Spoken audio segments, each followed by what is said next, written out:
God is so corrupt in the Bible. He does things that are so capricious and cruel and petty. I mean, he's very Trumpian. This is the fiercest I've ever seen Bill Maher. He calls God corrupt, the Bible immoral, and religion a dead hooker, but Jordan Peterson won't have it. I went through all 3 hours of this and pulled the 5 best exchanges. First, Bill makes his strongest case. And before this is over, Bill makes it personal. It's a paradox that someone of your extraordinary intellectual abilities is trying to reanimate this dead hooker called religion. Oh.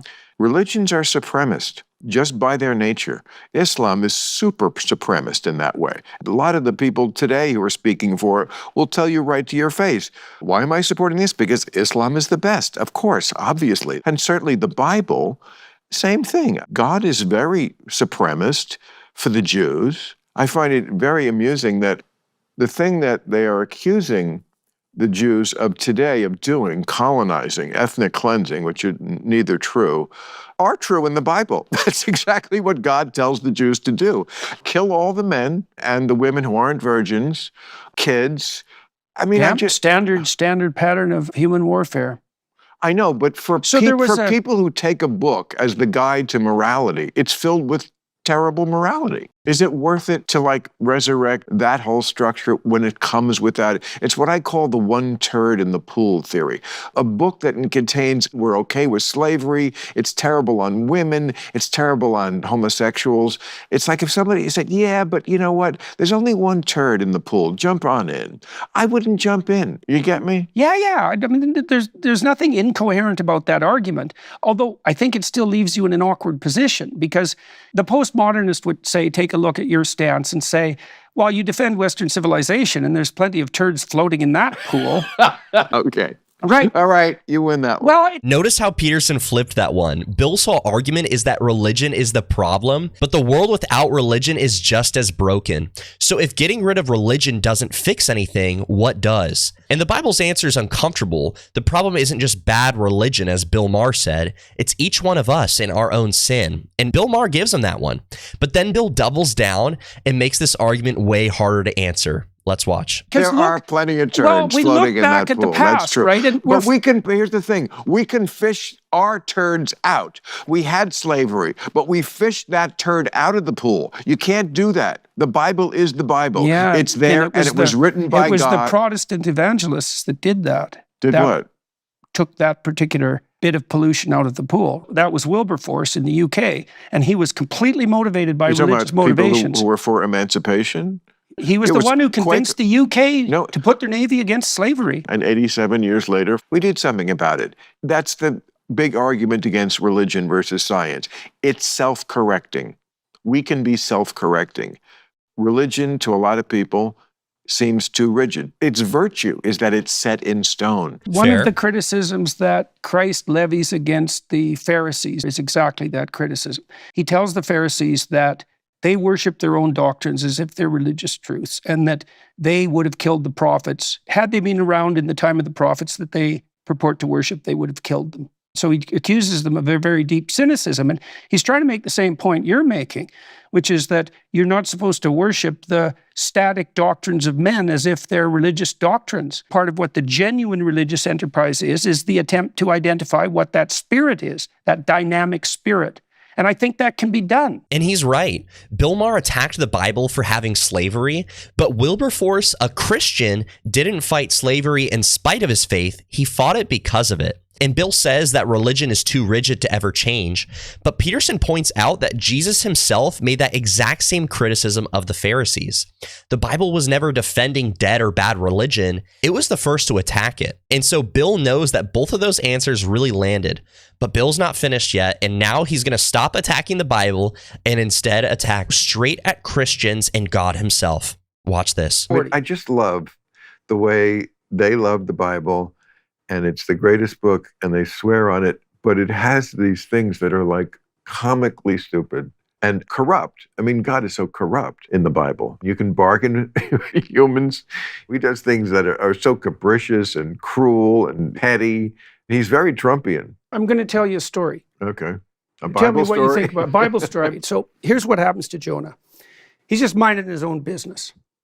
And then the voice of God comes to him, and the voice says, you have to go to this city, Nineveh, because everybody in Nineveh is like, they've strayed off the path, and I'm thinking about wiping them out. But you could maybe go there and tell them how foolish they are, and they'll straighten up, and then I won't have to destroy the city. And Jonah thinks, there's no goddamn way I'm going to do that.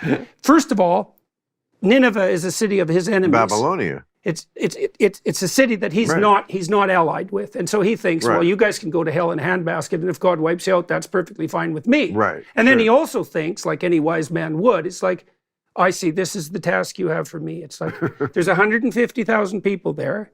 I'm a foreigner. I'm going to go there and tell them how they're misbehaving, and that's going to work out well for me. So he thinks, to hell with that, like any sensible person would. And he doesn't say what he has to say. So then he hops on a boat and he gets the hell out of there. Well, it turns out that God's not very happy if you're informed that you have something to say and then you don't say it. So the storms come and the waves rise, and now the ship's in danger. It means that if you don't say what you have to say when you're called upon to say it, you'll put the whole damn ship at risk.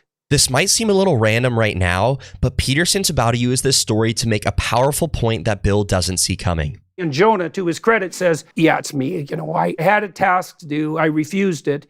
I'm screwing things up.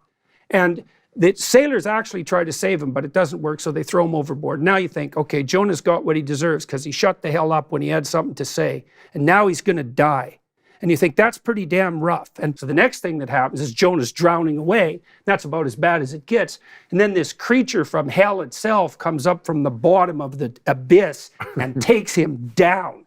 And so now he's in hell for 3 days. And so that's the next part of the story, which is that if you're called upon to say what you have to say and you refuse it, you'll end up in a place where you wish you were dead. Wait, not the whale? Yeah, it's the whale. Oh, okay. Well, it's a representation of the thing that dwells in the dark. It's so interesting that you see the lessons in these, and I just always read these things as like super fucking stupid from the Bronze Age. And obviously, they were telling people something. I mean, whoever wrote this had a message in mind. Well, they were trying to figure out, by telling stories, how the state itself got corrupted. And this is one of those stories. So the story is, you're called upon to tell your fellow man, enemy or not, when they're not behaving properly. When your conscience tells you to do that, you're called upon to do that. If you don't do that, the whole ship will start to rock. And so what happens to Jonah is that he's in the whale for 3 days. And then he thinks, now I'm in hell. I'm going to repent. I'm willing to say what I have to say. So the whale spits him up on the beach. Then he goes to Nineveh and he tells everybody what the hell they're doing wrong. And God decides to spare the city. It's a win-win. But it's perfect, Bill, because I know you know this, because you wouldn't speak the way you speak. And this is true of comedians in general. You know that you have a moral obligation, like a deep and profound moral obligation. I do. To say what you have to say. And, you're right. Well, and then you might say, well, what would happen if people didn't say that? Well, that's the story of Sodom and Gomorrah. If there isn't anyone left who is good and will tell the truth, then the whole city disappears. Did you see what just happened there? Bill Maher said you're right to a lesson straight out of the Bible that he's been attacking this entire time. And think about what this means. He said you're right to having a moral obligation. So if there really is a moral obligation to speak the truth, which Bill just admitted to, that obligation has to come from somewhere. And Peterson never said it out loud, but that points straight to God. Bill might not realize it now, but that's exactly where Peterson is pressing him. But watch how Bill takes this next, because it's about to get a lot more personal for him. Check this out. I am not pro-religious. I'm an atheist, and I have tremendous bitterness against the Catholic who personally made me an unhappy child. What happened? What happened? I was raised Catholic is what happened. What happened was church and catechism and nuns who fucking hit you with a ruler and anxiety about I have to memorize 100 questions. But when you're 7, it's traumatizing. A lot of people who tilt towards atheism aren't doing it only for reasons of rationality. They're also doing it because they were hurt by bad religious actors. Oh, I'm completely open to admitting that. Fuck them. Yeah. And I love to put them out of business, but I also rationally believe it's the right thing to do. I believe that future historians will say that humans actually exited their medieval period when theism died. I think they will say it's when we stopped, as a general thing, being theists. I think they will say that's when humanity entered their post-medieval period. See, there it is. Bill's atheism is not just intellectual. Some of it's a wound, and honestly, it's understandable. You know, a lot of people have been pushed away from God by bad religious actors, but that wound is now part of why he wants to take out God and religion entirely. And Peterson's next move here capitalizes on this and raises a much bigger problem for Bill. Because if you want to take out God and religion, something else moves in, and it's much darker than Bill thought. So for me, I throw the glove down, sir. Well, the problem I have with that, and have had for a long time, is that there's always going to be something that tries to rise up to occupy the highest possible place. Always. Because there's a drive towards unity socially and psychologically. And so you're saying better religion than what replaces it? Well, no, not necessarily. No, because that's not a ridiculous theory. Because I've seen religion replaced by this kind of QAnon thing. Yeah, QAnon right? is kind of a religion. Yeah, so is wokeism. So is wokeism. Absolutely. Yeah. And they're both very deleterious. Yeah, right. What you see with the postmodernists, for example, is that they dispense with God, but they substitute power. And like, of all the gods you could worship, power might be the worst. Yeah, power is Right. another way of saying what I was saying before. They substitute God for Mao, Stalin, Yeah, right. Kim Jong-un. Exactly. It is the same thing. Yeah. And And then there's an issue there. Hirohito. So if you imagine you had to pick two dictators even.